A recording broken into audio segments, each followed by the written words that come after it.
Le mode lent est horrible. Mais est-ce que tu as tant de choses à dire que ça, Benji DDD? Hein? J'ai deux candidats Front Populaire, je fais comment? Ben, à 400 000 vues près. Je sais pas, tu te débrouilles. Tu regardes les programmes, voilà, ça me fait toujours rire. Ah non, non, moi je suis citoyen très investi, je lis les programmes. Si tu lis les programmes, c'est que t'as pas compris que c'était pas ça l'enjeu. Hein. Essaie de comprendre déjà la situation politique et ce vers quoi t'emmènent les gens qui veulent t'emmener quelque part. Hein. Et franchement, ils vont pas tous le dire dans leur programme, c'est assez évident. Voilà, Jean-Luc Mélenchon. Alors c'est fou, c'est parce que c'est tombé. Nous, on l'a enregistré comme d'habitude, on l'enregistre le mardi. Et nous, on a vraiment mis le doigt sur le fait que là, ils allaient nous casser les couilles avec Mélenchon et tout. Et l'épisode est sorti un jour où vraiment tout le monde. Enfin, ça avait bourriné toute la semaine sur Mélenchon en fait. Donc c'est vraiment tombé au bon moment, on va dire. En fait, on l'avait vu venir, mais c'est Jean-Luc Mélenchon un problème. On dit dans l'épisode, ça, ils peuvent tenir 3 semaines avec. Et ils sont encore dessus, hein. Ils sont encore dessus aujourd'hui, pas plus tard qu'aujourd'hui. J'ai fait un tweet. Enfin, aujourd'hui, j'ai fait plein de tweets parce que vu que j'étais chez moi à bosser devant mon PC, évidemment, j'ai toujours Twitter à côté et je suis là. Oh là là, ça m'énerve, je vais tweeter, ça m'énerve, je vais tweeter. C'est ça qu'il faut que j'arrête. Je suis fou, je deviens le Joker. Je deviens le Joker tout le temps sur le moindre tweet. Là. Puis en plus, vu que je fais des recherches, je tombe sur des trucs qui sont même pas sur Twitter, mais que je vais aller mettre sur Twitter moi pour énerver les autres gens. Genre tout à l'heure c'était un bout un article de Marianne, tu vois, je tombe dessus, puis voilà, ça m'énerve, ça devrait énerver d'autres gens, puis comme ça je vais râler.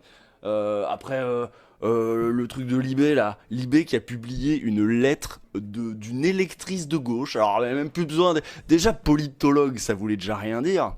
Journaliste politique, n'en parlons même pas. Mais alors, bon voilà, c'est juste une citoyenne qui fait son billet politique. Alors pourquoi ils l'ont publié ce billet politique, cette analyse politique?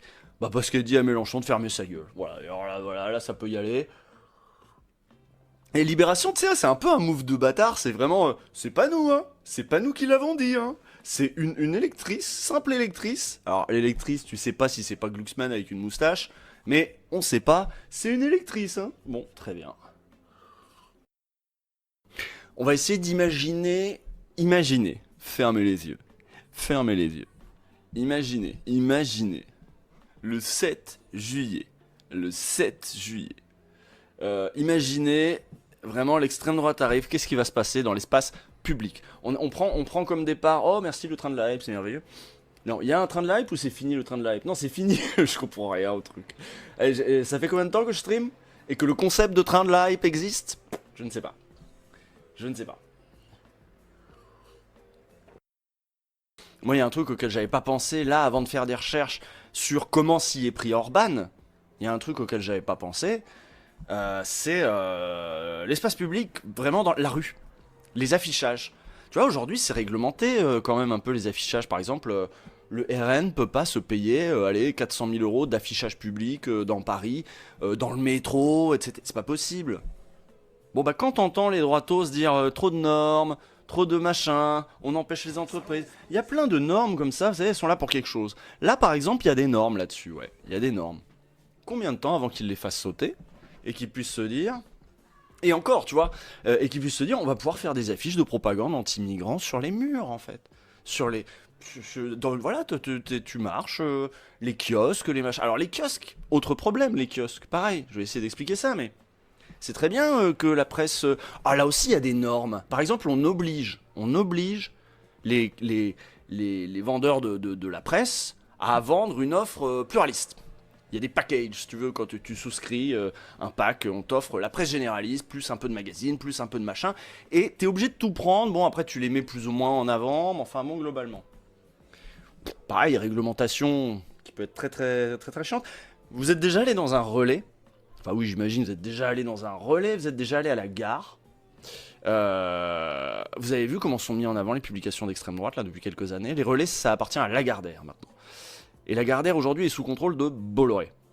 Combien de temps avant que, en changeant les normes, hein, en les faisant sauter, eh ben, on dise oh, il n'y a plus besoin même de vendre l'UMA, quoi. Ça va, c'est bon, l'UMA.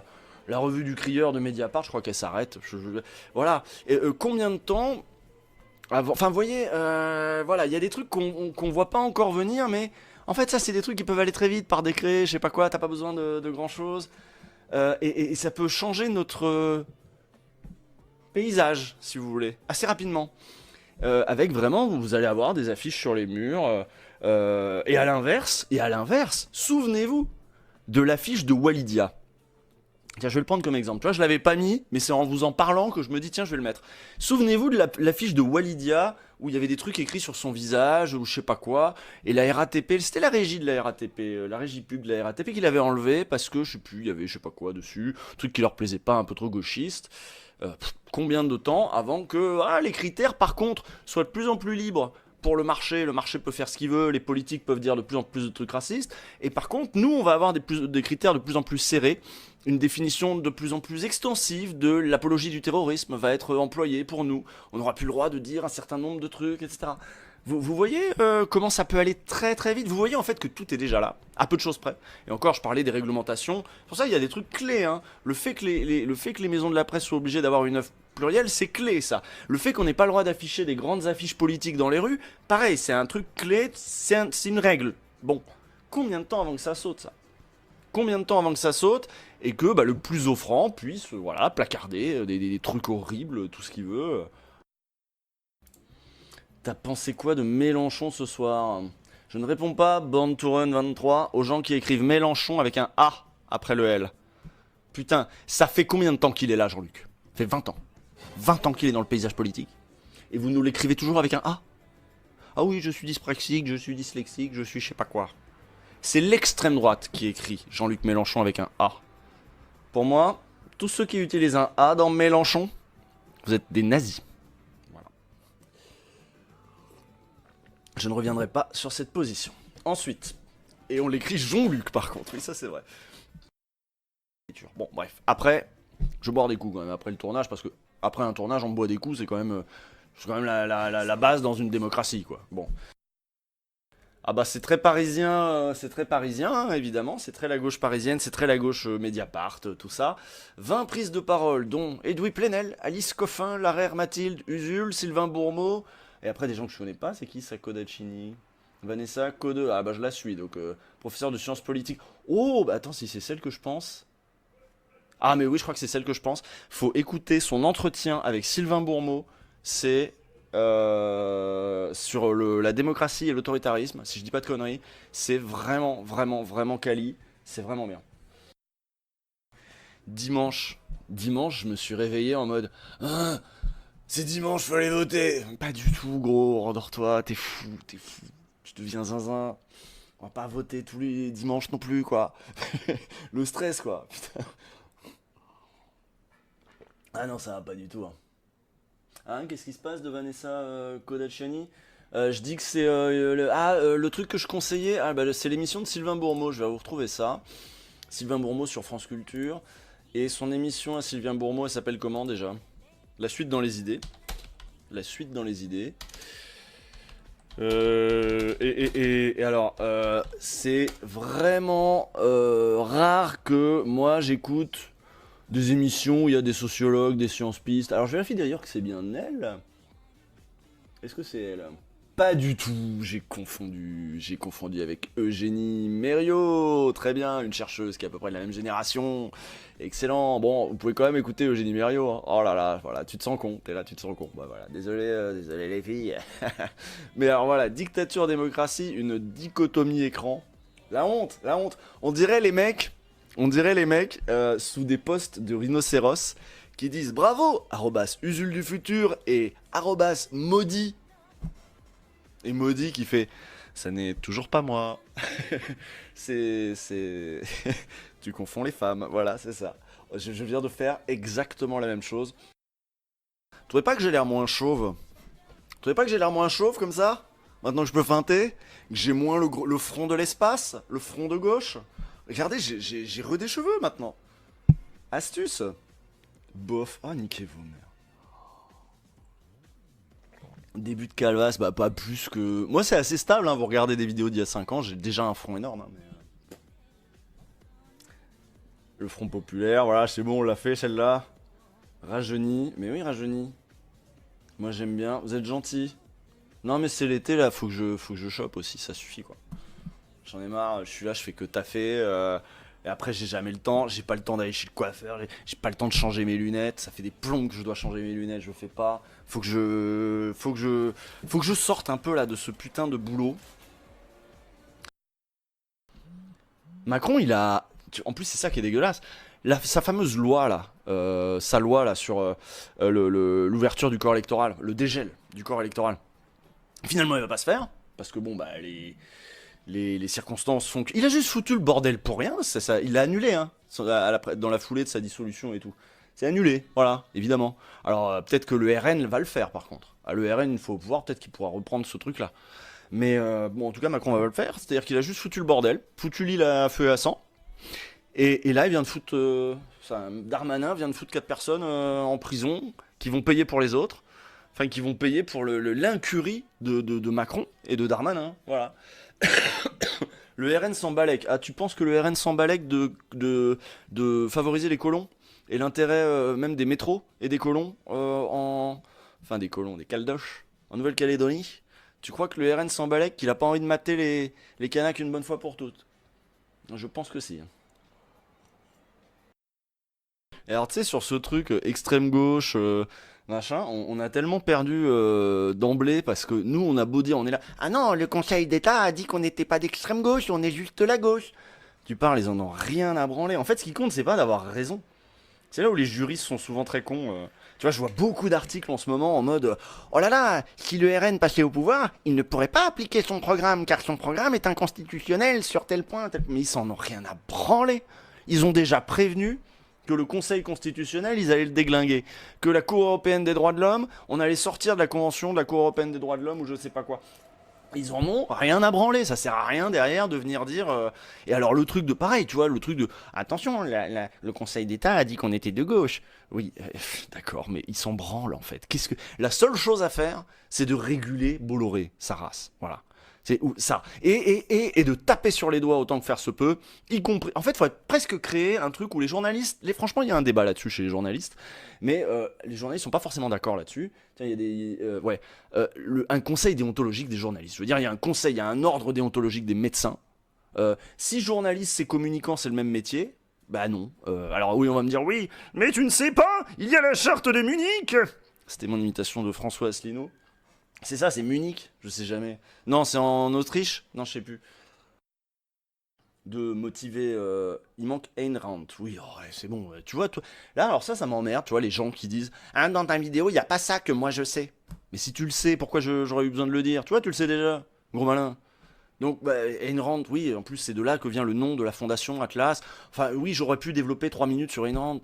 Enfin bon, ça apporte pas grand chose au truc. Bon, bref. Pourquoi je réponds? J'arrête de répondre aux provocations, là, des provocateurs qui sont dans le chat. Qu'est-ce que vous voulez me faire dire? Qu'est-ce que vous voulez me faire dire, hein? Bref. Il faut qu'on. C'est les rushs de Mélenchon, là. Il y a eu trop de Mélenchon ces derniers jours. Ils ont raison dans l'IB, ils ont raison, Edoui. Il faut qu'ils se mettent en retrait, Jean-Luc, parce que moi ça me mélenchonise, là. Et puis plus ils tapent dessus, plus j'ai envie je deviens le Mélenchon moi-même. Voilà. Alors là, vous savez pas ce qui m'est arrivé l'autre jour. On était avec Loumi, on allait prendre le bus pour aller je sais plus où. Et nous on parle, tu vois, on parle normal quoi, pas plus fort, pas moins fort que d'autres. Et là il y a un, mais on parle de politique, on parle nous au Front Populaire machin. Et là il y a un vieux comme ça avec une barbe et tout, qui fait, eh vous savez pas, le Front Populaire, faudrait quand même pas oublier que c'est lui qui a désarmé la France et que hein, c'est à cause de lui la défaite ensuite contre les Allemands. C'est parce qu'il avait préparé la défaite, etc. Le fou de l'arrêt de bus. Bah, vraiment à l'arrêt de bus. Moi je lui ai rien demandé au gars. Et je lui ai dit eh ben écoutez, c'est exactement ce que disait la propagande de Vichy. C'était le discours du maréchal Pétain. Il dit non, mais ça je l'ai lu dans les livres. Je dis oui, ben on lit peut-être pas les mêmes livres. Par contre, je suis persuadé que c'est la propagande de Vichy. C'est ce que disait Vichy. C'est de la faute au Front Populaire si on a perdu contre les Allemands. Pas du tout. Mais c'est. Alors il n'en démordait pas, il dit bah peut-être, mais moi je l'ai lu. D'accord, ok. Après le bus est arrivé, on est allé s'asseoir. Et lui il est allé s'asseoir un peu pas au même endroit que nous. On a eu peur qu'il nous suive pour nous taper la tchatch là. Mais putain, on peut plus rien dire, on peut plus juste dire des trucs de gauche sans qu'il y ait des gens qui viennent nous recracher la propagande de Vichy. Mais pourquoi? Je suis sûr que ça se trouve, ils savaient même pas que c'était la propagande de Vichy. Mais c'est que là qu'il commence à y avoir. En fait, c'est des trucs qu'il a peut-être entendu sur CNews. C'est des trucs que Zemmour a peut-être dit. Bah, sûrement dit d'ailleurs, parce que ce serait pas le premier truc de la propagande de Vichy que Zemmour reprend tel quel, argent comptant. Bon bah voilà l'ambiance. Le fou de l'arrêt de bus qui vient nous recracher du Vichy, du Pétain. Bref. Front populaire, normalement, c'est un imaginaire plutôt positif. Après, il y a des trucs qui sont moins bien passés et tout, hein, mais... hein. Exactement, Zemmour le dit une fois. Bon, voilà, je me doutais bien. Un vieux de type vieux. Il me dit, je l'ai lu dans un livre en avril. Je, oh, putain, en plus, c'est les meilleurs, les livres d'avril. Pourquoi en avril? Qu'est-ce que tu me dis ça? Bref. Et puis l'extrême droite et la droite ont persisté à vouloir appeler le nouveau Front Populaire la NUPES 2. Ils n'ont pas arrêté de dire c'est la NUPES 2. Et pourtant, Raphaël Glucksmann avait été très clair là-dessus. Il avait dit on va pas refaire la NUPES, je suis en tête à gauche. Alors voilà mes conditions. Je fais très mal Raphaël Glucksmann, mais j'ai vu que c'était la hype en ce moment de faire Raphaël Glucksmann. On va pas refaire la NUPES. Donc apparemment il faut pas refaire la NUPES pour que ça passe. Donc le NFP est donc à première vue mieux calibré, ça on l'a déjà dit. Il y avait l'idée de changer de marque, quoi, parce que la NUPES s'était associée à Mélenchon. Mais en fait, vous voyez, vu que la NUPES était associée à la domination des LFI, ce qui s'est passé ensuite, c'est que bon d'accord, ils nous ont concédé que c'était le nouveau Front Populaire, après avoir tenté pendant longtemps de l'appeler NUPES 2. Mais maintenant, l'idée, c'est de dire, il y a Mélenchon, il y a Mélenchon, il y a Mélenchon, il y a Mélenchon, pour dire, bon, c'est peut-être pas les mêmes équilibres à l'intérieur, mais enfin quand même, vous n'avez toujours pas égorgé Mélenchon dans son sommeil, pour pouvoir qu'on soit tranquille, hein. Enfin, c'est toujours pareil, on avait fait un OLG sur pourquoi les candidats du RN sont-ils si nuls. C'est un marronnier. À chaque élection, ils sont obligés d'aligner 500 candidats RN. Ah bah oui, mais vu que la matrice du parti, ça reste quand même le racisme, c'est quand même 500 racistes. Hein. Donc le problème, c'est qu'ils veulent des racistes qui se tiennent bien. Et puis des fois, ils n'ont pas le temps de fouiller. En plus, il a fallu faire ça vite. Donc sur les 500 racistes, bon bah il y en a quand même... Oui, il y a le chat, oui. Il y en a quand même pas mal où tu peux trouver des postes sans trop te fouler, quoi. Mais alors, c'est à eux, on les emmerde pas avec ça. Alors là, quand on reçoit Bardella, on dit oh, mais est-ce que vous êtes prêt à gouverner? Nanani, nanana. On dit pas, sinon vos racistes là, hein? Vous voyez bien que vous êtes toujours racistes, vous avez des candidats racistes. C'est vite. Alors non, eux ça va, eux ça va. Les veuches, un problème? Mais arrêtez, arrêtez. Donc Clémentine Autain qui en appelle à un sursaut parmi les élites, notamment médiatiques et économiques. Merci, oui, bah oui, je suis d'accord, un sursaut parmi les élites médiatiques, mais enfin je pense qu'on peut l'attendre longtemps. Moi je pense pas qu'on va faire sursauter Nathalie Saint-Cric facilement. Donc les élites là qui ont une part importante de responsabilité, qu'on ne bascule pas dans le chaos. Et bah si on devait se reposer sur la vertu et la qualité de nos élites, on serait mal barré. Pour convaincre au-delà... Mais de toute façon... C'est génial parce que tout le monde se cache un peu derrière des analyses politiques en disant pour gagner il faut faire ça. Hein. Et je le dis pas parce que ça va complètement dans mon sens. Je le dis parce que moi je pense que c'est ça qu'il faut faire pour gagner. Attention, j'ai du recul, je suis journaliste politique, je suis science-piste, je suis politiste moi-même. Ça n'est pas du tout parce que moi j'ai une sensibilité social-démocrate marquée que je pense qu'il faut que Mélenchon ferme sa gueule. Hein, pas du tout. Non, non, c'est juste parce que les gens en ont marre de Mélenchon. Marre. Donc, pour convaincre au-delà de leur seul électorat, il appartient au parti, aux candidats de gauche, d'apparaître comme des démocrates exemplaires. Voilà, c'est pour qui ça? C'est pour qui le fion là, à votre avis? Mais aussi parce qu'il pourrait être confronté à un grand nombre de triangulaires au second tour des législatives. Or, si les candidats de la majorité présidentielle, qui arriveront dans la plupart des cas en troisième position, sans possibilité de gagner, se maintiennent en vertu du ni RN ni NFP, cela conduirait à l'élection d'un grand nombre de députés d'extrême droite. Mais tu vois, je suis pas sûr que... C'est vrai ça? Parce qu'on pourrait aussi se dire, s'il se retire, de toute façon, le report de voix, il est pour RN, hein, je pense, vu l'état actuel du truc. Moi, je préfère que les macronistes zinzins, ils votent pour leur candidat nul qui sert à rien et qui passera pas au deuxième tour, plutôt qu'ils aillent voter pour le candidat RN, en fait. Je sais pas... hein, moi, je suis pas sûr. Je suis pas sûr, mais peut-être il y a des datas que j'ai pas, hein, c'est possible. Donc, c'est la responsabilité du président de la République et c'est là qu'il faut porter le débat. Donc ça, c'est l'analyse toujours de Pierre Jouvet, le socialiste. Si les macronistes sont sincères dans leur combat contre l'extrême droite, alors déjà le prémisse de ce raisonnement, me paraît nul à chier. Je suis pas sûr qu'il y ait besoin de lire la suite de la phrase. Mais ça m'a l'air bidon. Ils vont être confrontés au moment de vérité, ce sera déterminant pour le nombre de circos qu'on peut gagner. Mais non, mais ils vont jamais appeler à voter pour nous. Jamais. Jamais. Le prémisse c'est nul. On peut pas gagner comme ça, hein, avec des analyses de la situation aussi fumeuses, quoi. Seule une prise de conscience des faiblesses de la gauche, une volonté humble de rassemblement et de travail pourrait permettre de trouver l'équilibre recherché entre l'audace et la prudence, susceptible de lui donner toutes ses chances dans le prochain scrutin, écrivait l'historien Gilles Candard après l'annonce de la dissolution. J'ai pas du tout compris la phrase que je vais lire, que je viens de lire, donc je vais la relire dans ma tête. Une prise de conscience des faiblesses de la gauche. Donc en gros, il faut qu'on s'autocritique et qu'on soit un peu moins de gauche, c'est ça ? Une volonté humble de rassemblement et de travail, entre audace et prudence. Donc là, il y a trop d'audace. Qu'est-ce que tu veux dire, Gilles Candard ? Cette réflexion semble être menée entre les chefs des partis, PS, LFI, écologistes et Parti communiste français, qui se consultent quotidiennement lors de réunions de coordination matinale.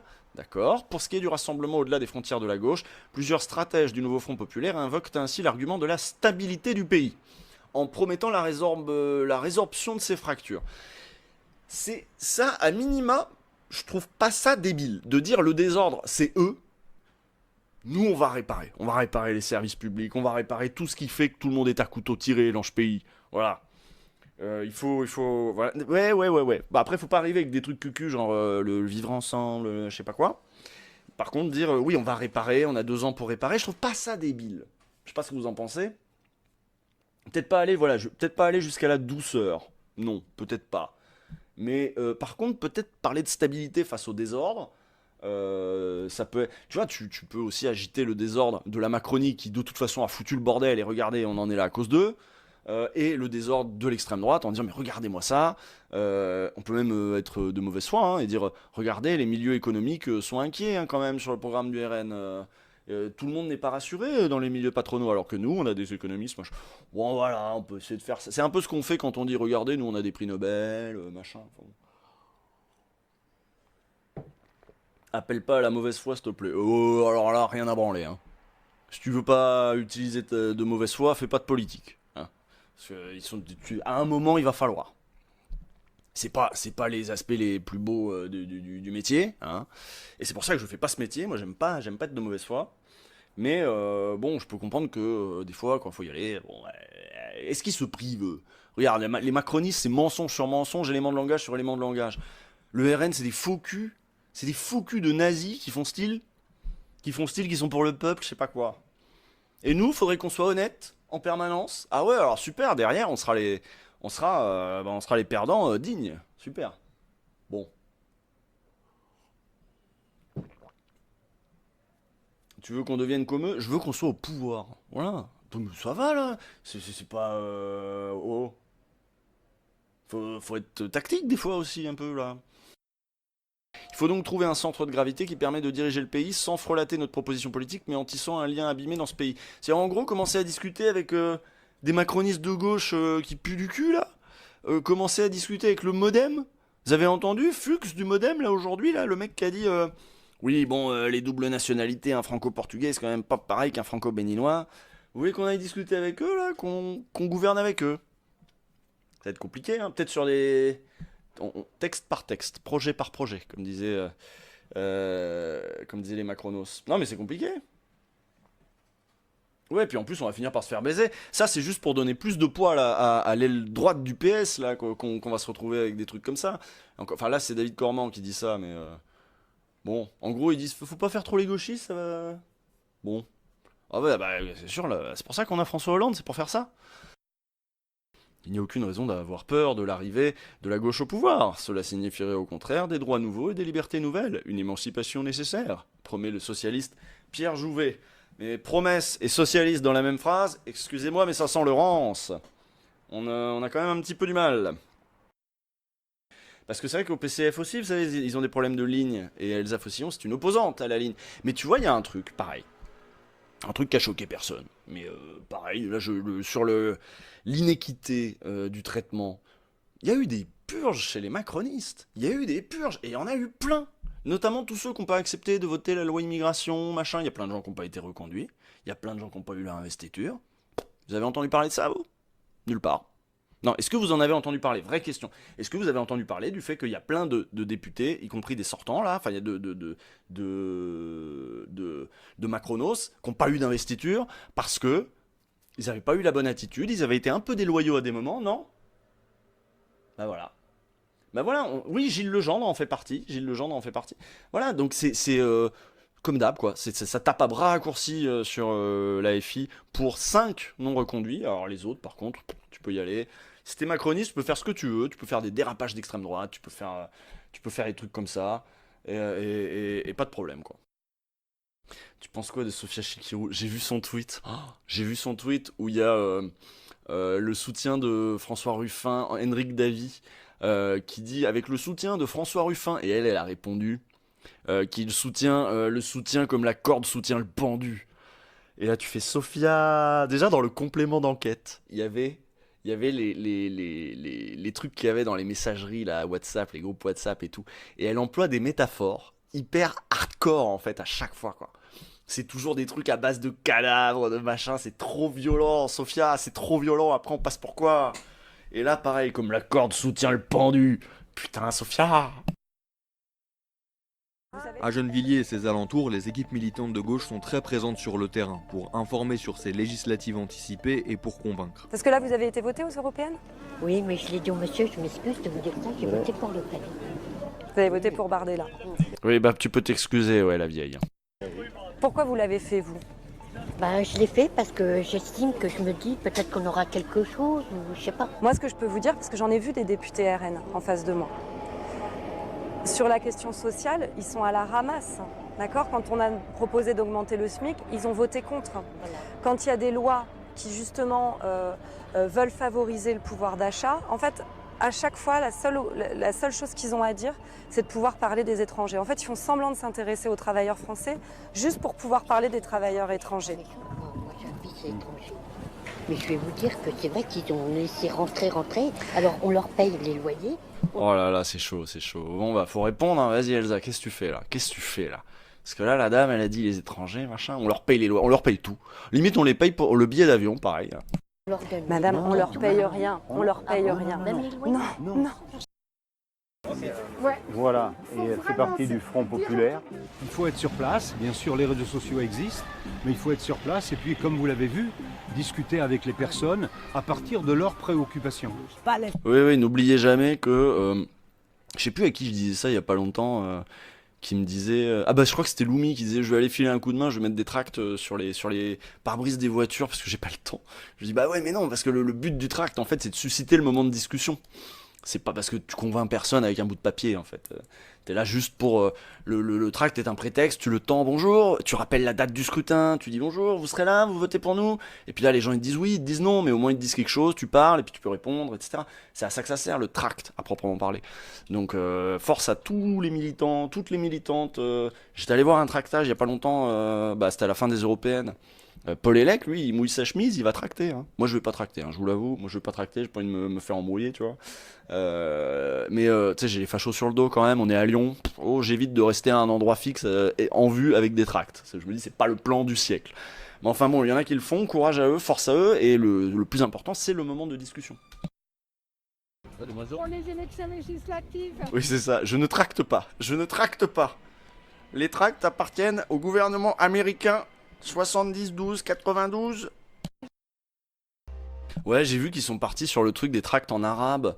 Alors la dernière fois, les tracts en arabe, c'était des faux. Hein. J'ai vu la réaction de... Je sais pas si je peux retrouver ça. J'avais vu la réaction de Yann Brossard, qui était pas mal, que j'ai trouvé assez cool. Je vais essayer de vous trouver ça. Mais la dernière fois, c'était des fakes. Hein. C'était le RN, d'ailleurs je crois que Marine Le Pen a été condamnée pour ses faux tracts en mode full écrit en arabe pour dire Mélenchon est avec nous, il est pour le djihad, en gros, tu vois, c'était à peu près ça. Et c'était pas des vrais tracts, quoi. Donc je sais pas si cette fois-ci c'est des vrais tracts, je crois que Yann Brossard en plateau n'avait pas l'information non plus, voilà, j'ai retrouvé l'extrait, mais regardez la réaction de Yann Brossard. Ah bah, on a vu des tracts en langue arabe. Voilà, attendez, je remonte le son un petit peu. J'espère que c'est audible, sinon je peux remonter un peu plus. On a vu des tracts en langue arabe. On a vu des tracts en langue arabe être distribués par des militants du nouveau Front Populaire. Mais qui elle est, celle-là? C'est qui? C'est qui, elle? Si vous entendez? T'as vu les tracts de Odoul? Non, mais j'ai vu les tracts, là, la droite, l'extrême droite et la droite, ils font des tracts vraiment où ils mettent le programme, le programme de du nouveau Front Populaire qu'il y a dans leur tête, quoi. Ils ont mis interdire CNews et tout sur la circo de Claire Lejeune. Non, c'est le tract de Odoul sur lequel il y a marqué interdire CNews. Puis ils mettent des propositions qu'il n'y a pas dans le programme du nouveau Front Populaire. Ils s'en battent les couilles. Au pire, ils seront condamnés après, en fait. Ou pas. Ils seront peut-être pas condamnés s'ils arrivent au pouvoir assez vite, assez tôt.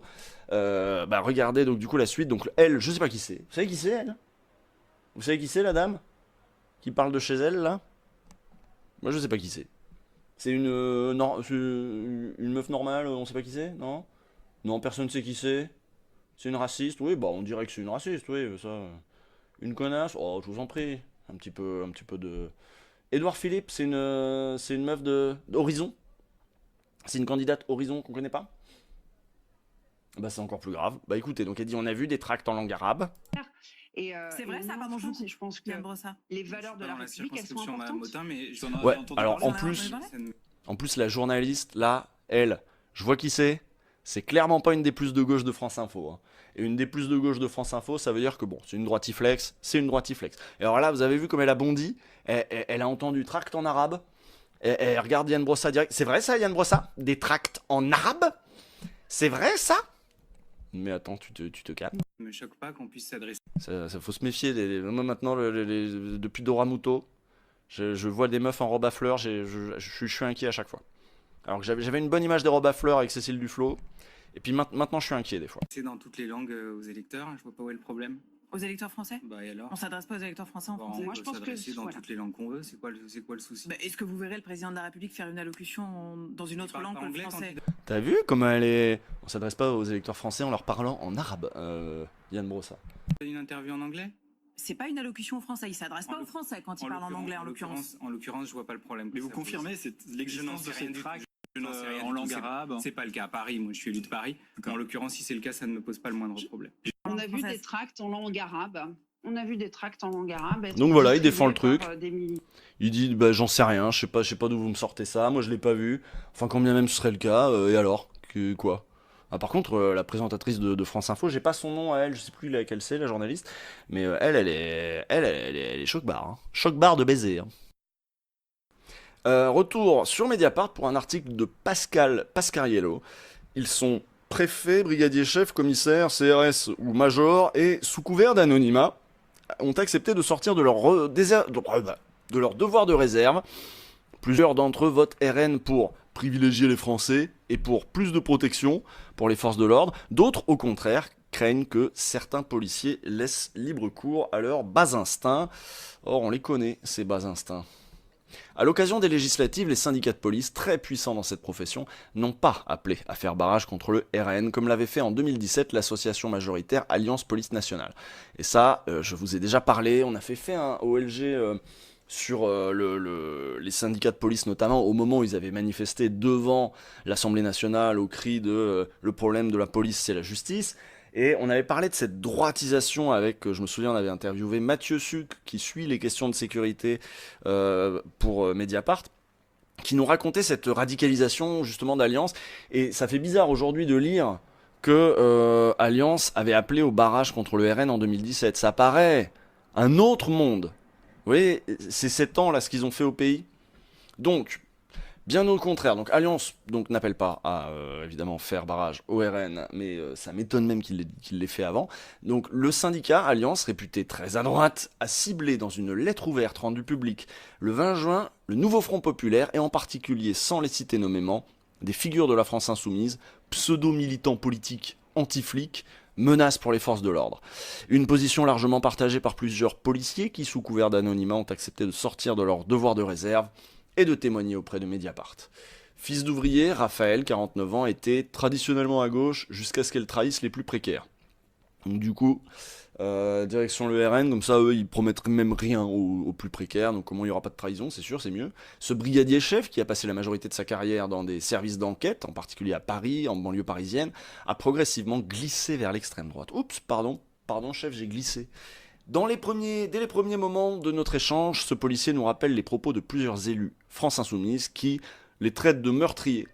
Ce parti veut les désarmer et partage les slogans de la manifestation contre l'extrême droite. Un flic mort égale un vote RN en moins. Alors ça, jamais un LFI, un candidat ne pourrait partager ce slogan, ça n'est pas possible. Mais enfin bon. Avec ça, ils ont réussi à faire gagner des voix au RN. Ne décolère pas ce policier, dont une partie de sa famille est mélenchoniste. Bah oui, mais si vous dites, tu prends les pancartes les plus vénères et tu dis en fait c'est des députés, ils sont d'accord avec ça, qu'est-ce que t'en sais qu'ils sont d'accord avec ça? Un bon flic est un flic mort ou je sais pas quoi, une voix au RN en moins, il n'y a aucun député LFI qui va dire ça sur un plateau. Lors d'un récent déjeuner, mon beau-frère m'a dit, si Bardella passe, je serai sur les barricades. Et toi? Je lui ai répondu, un conseil, si je suis en face de toi, cours. Waouh! Waouh, t'as entendu la phrase? Je vous la refais. Lors d'un récent déjeuner, mon beau-frère m'a dit « Si Bardella passe, je serai sur les barricades. Et toi ?» Et je lui ai répondu « Un conseil, si je suis en face de toi, cours. » Ça veut dire on va vous défoncer. Depuis, il est proscrit de parler politique lors des réunions familiales. Voilà. Ancien électeur de gauche, Raphaël a voté pour Nicolas Sarkozy en 2007. Ah oui, donc ça fait longtemps. Ça fait longtemps qu'il n'est plus électeur de gauche, Raphaël. Il s'est abstenu en 2012 et a mis son bulletin pour Marine Le Pen ensuite, après le premier quinquennat de Macron, en 2022. D'accord. Bon, entre Sarkozy et Le Pen, il n'y a pas non plus un fossé, on va dire. Macron a définitivement contribué à mon basculement vers l'extrême droite, explique-t-il. Avec lui, le RN n'a même pas eu à faire campagne. En tant que policier, la séquence des gilets jaunes a représenté un basculement. La politique ultra-répressive contre les gilets jaunes a plus que jamais fait de nous un bras armé de l'État, mais aussi des fusibles. Dès qu'une violence était commise, ce n'est pas notre hiérarchie qui était poursuivie, mais le flic de base, commente celui qui était en salle de commandement lors des manifestations, aux premières loges pour entendre les ordres donnés. Et là, il a pas tort. Je lui fais peut-être une voix d'abruti, mais il a pas tort. Il a pas tort de dire... c'est pas les donneurs d'ordre qui ont été tenus responsables du truc. C'est vrai. Depuis longtemps, avec la disparition de nos missions de proximité et de prévention, notre fonction principale de gardien de la paix s'est réduite à peau de chagrin, devenant le bras armé d'un gouvernement qui a imposé des réformes économiques. Allez, change d'accent encore de route, mon truc. Qui a imposé des réformes économiques violentes pour la majorité des Français. Bah là non plus, il a pas tort. Mais avec Emmanuel Macron, une étape a été franchie, et j'ai le sentiment d'avoir été surinstrumentalisé par le pouvoir, qui a dressé les gilets jaunes, représentés comme des casseurs, contre nous, les flics, caricaturés comme des violents. Caricaturés, je sais pas si on peut parler de caricature, quoi. Au début du mouvement des gilets jaunes, certains policiers qui ont apporté leur soutien aux manifestants sur les ronds-points ont été rappelés à l'ordre, avec toutes les conséquences que cela peut avoir sur leur carrière. Oui, sans doute. Mais là, voilà, en fait, il dit pas que des conneries, hein. Tout ce qu'il dit là, c'est vrai, hein. Tout ce qu'il dit là, c'est vraiment vrai, hein. Sauf que le truc, c'est qu'on voit qu'il s'émeut plus pour les gilets jaunes que pour les trucs de banlieue, que pour les... Ouais, là, on voit que, c'était des blancs en face, il a pas aimé particulièrement taper sur des blancs, peut-être, c'est peut-être un peu ça. Depuis 2 ans, Raphaël a rejoint le commissariat d'une ville moyenne de centre de la France. Quand j'ai commencé, il y a 25 ans, les jeunes de cité ne mouftaient pas. Mais aujourd'hui, ils sont dans la provocation. Ah ouais, tu trouves ? Lors d'une récente interpellation, l'un d'eux a fait mine de prendre l'arme de Raphaël, et celui-ci a dû le pousser. Ne serait-ce que ce geste de ma part pourrait être vu comme une violence, tout est compliqué. Ouais, tu vas un peu loin, gros. Après, c'est sûr, c'est chaud. Le mec qui fait mine de prendre ton arme, putain, là, je la jouerais pas comme ça avec des flics, hein. Faut être un peu zinzin, quoi. Ne serait-ce que ce geste de ma part pourrait être vu comme une violence. Je pense que ça dépend comment tu l'as poussé, mais normalement, ça va, quoi. Normalement, de toute façon, tes potes vont te couvrir, on sait comment ça va se passer, hein. Raphaël espère que le Rassemblement National, avec la préférence nationale, mettra fin aux avantages que les étrangers ont en France. Donc Raphaël est quand même raciste, hein, ne l'oublions pas. En tant que policier, la pire menace serait l'arrivée de LFI au pouvoir. Je suis pour qu'il y ait plus de sévérité, que les peines planchées soient rétablies et qu'on cesse de voir des jeunes ne jamais passer par la case prison. Il attend aussi davantage de protection pour les forces de l'ordre. Gros, vous êtes bien déjà là, hein. En particulier avec la présomption de légitime défense défendue par le RN. Bon, là, voilà, c'est chaud, hein. J'ai oublié un paragraphe. Ah oui, t'as raison. Tous les jours, ce policier est confronté à la misère humaine, nous dit-il, avec 2700 € par mois. Ah ouais, lui, c'est 2700 € par mois. Ça va. Il me manque des dents que je n'ai pas les moyens de me faire refaire. Et j'ai eu, il y a quelques mois, un très grave problème de santé pour lequel j'ai eu 3 opérations, une semaine d'hospitalisation, ayant dû avoir recours à la mutuelle de ma femme pour y faire face. Alors là, le problème, c'est que autant, là, tu te dis, le programme du Front Populaire, t'inquiète, on va refaire les remboursements, la sécu, les hôpitaux, ils vont mieux marcher et tout. Mais je crois que lui, il préférait qu'on lui dise Et pour ta corporation, on va faire une exception. Et en fait, on va vous faire un service qui marche pour vous, les policiers. Je crois il croit tellement pas qu'on puisse faire des services publics qui marchent pour tout le monde. Et puis surtout, il a pas forcément envie qu'ils marchent pour tout le monde. Parce que vu qu'il aime pas les étrangers, il a pas forcément envie que les étrangers puissent se refaire les dents. Hein. Donc, il va préférer dire, non, Rassemblement National. Je préférais que nous, on ait des remboursements, quoi. Lors du décès de Naël, tué par un policier, Jordan Bardella a refusé de mettre en cause l'agent qui a tiré. Il était interviewé sur BFM TV. Ce qu'il a dit a été pour moi un soulagement parce qu'il a refusé de condamner le policier. Oui, mais ça, sauf que lui, il n'avait pas été percuté par une voiture. Lui, il était à côté de la porte et il a tiré à bout portant dans la tête d'un gamin. Donc là, je pense qu'il aurait peut-être fallu condamner le policier quand même.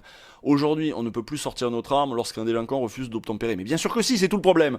Avec le RN, on pourra le faire sans être taxé d'assassin. Ben non, vous serez quand même taxé d'assassin, sauf si évidemment on représente en main totale, y compris des médias, pour que plus jamais il n'y ait un mot plus haut que l'autre contre vous. C'est évidemment ça aussi le projet du RN et je pense que ça, il l'a un peu compris. Si le RN remporte la majorité absolue aux législatives, Eric, 50 ans, qui dirige près de 300 agents et agentes dans l'Est, s'inquiète de voir des policiers se lâcher, qu'il n'y ait plus de garde-fous et que certains laissent libre cours à leurs bas instincts. Il prend l'exemple des révoltes qui ont éclaté à la suite du décès de Naël en juin 2023. Il y a eu des policiers qui ont tabassé certains jeunes en oubliant tout cadre légal.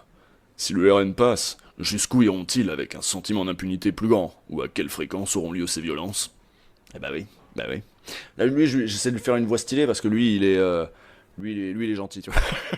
lui, c'est moins un gros bâtard, quoi. Donc, selon ce commissaire, les policiers se sentent seuls contre tous. Et certains se comportent comme les jeunes délinquants auxquels ils ont affaire. Ce commissaire estime que... Bah oui, parce qu'eux, ils parlent de notre camp contre... Vous avez vu la vidéo aujourd'hui de... Regardez, je vais vous montrer la vidéo aujourd'hui publiée par Tajmat. Je vais vous la montrer, et vous allez voir, c'est surtout la fin, là. C'est surtout la fin où vous allez voir comment les policiers pensent, en fait. Alors, on le sait comment les policiers pensent, parce qu'il y a quand même eu beaucoup de sujets. Il y a quand même eu beaucoup de sujets sur les boucles internes de flics, comment ils parlent entre eux. Il y a eu beaucoup de gens qui ont parlé aussi de leurs difficultés, du racisme à l'intérieur même de la police, entre eux, quoi, si vous voulez. Voilà, je l'ai retrouvé. 1 minute 40, ça devrait aller. Tac. Donc contrôle le mec, je sais pas, permis, je sais pas quoi, regardons ça ensemble, et écoutez bien ce que dit le policier, surtout à la fin. Voilà, voiture civile. Vous entendez quelque chose? Je vais booster un peu peut-être. De venir te maltraiter, te parler mal, incroyable. Vous n'avez pas de permis, monsieur? Si, j'ai le permis, monsieur. Non, il n'y a pas de permis, monsieur. Bah, je voulais présenter. Ah oui, non, vous n'avez rien présenté pour l'instant. C'est une photocopie de merde d'un truc, et au fichier de police, vous n'avez aucun permis, monsieur, en préfecture. Parce que vous avez mal d'orthographie, à mon avis. Sérieux? C'est sûr? Ouais, c'est sûr. Ah bah ouais. Bah non, il est bien orthographié. Donc on va aller au commissariat, je vais faire venir une patrouille, et vous allez filer en garde à vous au commissariat, monsieur? Bah non. Bah non, parce que j'ai le permis, monsieur. Vous recevrez toutes les amendes à votre domicile, monsieur. Hein? J'ai le permis alors, j'ai pas le permis du coup. Non présentation de permis de conduire, non présentation j'ai le permis ou pas? J'ai pas le permis. Non présentation. Tout sera contesté, monsieur. Ah, très bien. Tout sera contesté, monsieur. Un avocat sera mis sur le dossier, tout a été filmé dans ma voiture. Par la droite, monsieur. D'accord, ok, très bien. Ok. Merci, monsieur. Tout va bien? Bonne journée, monsieur. Hein? Bonne journée. Et écoutez ce qu'il va se dire à partir de maintenant. Donc permis, pas permis, bon le gars en fait il l'a quand même, il a quand même le permis, mais je sais pas ce qui s'est passé au début. Enfin bon, il se fait aligner, mais c'est pas ça qui est intéressant, c'est après. Vous êtes un ami de la police? C'est un grand... Vous avez entendu? Vous êtes un ami de la police? Vous êtes un ami de la police, ça veut dire quoi ça? Ça veut dire quoi? Ça veut dire vous aimez les flics? Vous êtes anti-flics? Parce que, hein? Tête d'arabe? Ami de la police. C'est vrai? Ouais, vous savez pas à qui vous parlez. C'est vrai? Ouais. Ah bah alors, venez au commissariat, on va en parler à ce moment-là si vous êtes des grands amis. D'accord? Vous avez un regard de haine plutôt, comme vous regardez les gens de la police, non? Je vous regarde même pas. C'est vrai? Non? Je vous regarde même pas. C'est vrai? Pourquoi vous avez la haine un petit peu? Pas du tout. C'est vrai? Ça fait pitié. Allez, moi je vous aime, monsieur. Vous avez la haine? Hein? Vous êtes un ami de la police? Je vous aime, monsieur. Je vous aime. Je suis avec vous. Vous voyez le truc de faux cul, là? Vous entendez le truc de faux cul? Ouais. Bonne journée. Aussi. Hein? Votez bien, d'accord? Votez bien le 30 juin. Votez bien, hein. Votez bien le 30 juin. Votez bien. Il y en a, ils savent tout à fait ce qui est en train de se jouer, hein, dans la police. Au revoir, monsieur. Tu sais, le faux cul, vraiment, de... Non, je suis républicain. Ouais, votez bien, vous êtes un ami de la police ou... Hein, votez bien le 30 juin. Ouais, le flic provoque, L'autre ne perd pas ses nerfs, mais là, il y a clairement provocation. Vous êtes un ami de la police, hein? Vous avez un esprit critique sur la police? Non, rien à dire, hein? Rien à dire, voilà. Soumettez-vous, en fait. Soumettez-vous un petit peu. Ils cherchent l'outrage 100%, mais c'est clair. Donc, on en était au commissaire qui dit les policiers se sentent seuls contre tous. Et certains se comportent comme les jeunes délinquants auxquels ils ont affaire. Le fameux truc, la fameuse phrase du préfet l'allemand, eh bien nous ne sommes pas dans le même camp, madame. Voilà, les gens qui pensent en termes de camp, quoi. Ce commissaire estime que c'est la surutilisation répressive des forces de l'ordre par la police qui a exacerbé ces tensions. Et les déclarations de la France Insoumise contre la police ont conforté les fonctionnaires dans leur volonté de rejoindre le RN pour ceux qui ne l'avaient pas encore fait. Parce qu'en gros, si t'as des critiques contre la police, eh ben, la police, elle se défend en disant qu'il ne faut pas les critiquer. Eux, ils ont l'impression que tout le monde est contre eux, d'être les seuls au front. Voilà. La présomption de légitime défense représente, selon lui, un permis de tuer. Donc là, on parle d'un mec qui dirige 300 agents de police et qui voit un peu comment se comportent ses troupes, les agents de base, si tu veux. C'est faire croire aux policiers qu'ils peuvent faire usage de leur arme en toutes circonstances. Ce commissaire est également opposé au rétablissement des peines planchées, dont on a vu l'inefficacité sous Sarkozy. Faut simplement appliquer le droit de façon plus stricte. Comment dit-il? Ce policier est gaulliste, il y a des guillemets, mais bon, lui il dit gaulliste. Ce policier gaulliste, qui exerce depuis plus de 25 ans, est issu d'une famille catholique de droite. Après avoir voté pour Nicolas Sarkozy, pour François Hollande, puis 2 fois pour Emmanuel Macron, Éric est un électeur perdu, qui qualifie Macron de pyromane. Il a voté pour Marion Maréchal lors des européennes. Ouh là là là là là là. Pour son côté... Bah, j'avais dit qu'il était cool, il est pas cool, en fait. Pour son côté vieille droite conservatrice anti-européenne. Ah ouais, genre, lui, il a cru que c'était Philippe Seguin, en fait. Ouais, c'est comme Seguin et Chevènement, à peu près, les nazis de... Mais putain, tout le monde est paumé. Tu m'étonnes qu'il dit qu'il est un peu perdu. Je suis plus rassuré, et je me retrouve plus dans le discours de François Ruffin que dans celui de Bardella. Ah ouais, non, mais il est à l'ouest, hein. C'est peut-être par contestation que j'ai voté Marion Maréchal. Mais je pourrais plus voter pour Macron. Et à cause de Mélenchon, je ne soutiendrai pas le nouveau Front Populaire. Voilà. À cause de Mélenchon. Avec le RN, j'ai déjà peur des nuits d'émeute que nous allons devoir affronter. Alors du coup, je refais une voix de con, hein. Tant pis. J'ai déjà peur des nuits d'émeute que nous allons devoir affronter, alors même que toutes les forces de police sont mobilisées pour les Jeux Olympiques. Et là, je pense que les policiers iront encore plus loin dans les violences qu'ils n'ont pu le faire lors de juillet dernier. Eh ben putain... Si, le policier redoute aussi, si le RN remporte l'élection, des interpellations de sans-papiers qui sont pas des délinquants mais qui sont intégrés, qui payent leurs impôts, qui ont des enfants scolarisés, ce qu'on a vécu sous Sarkozy. Je rappelle que sous Sarkozy, on pouvait aller...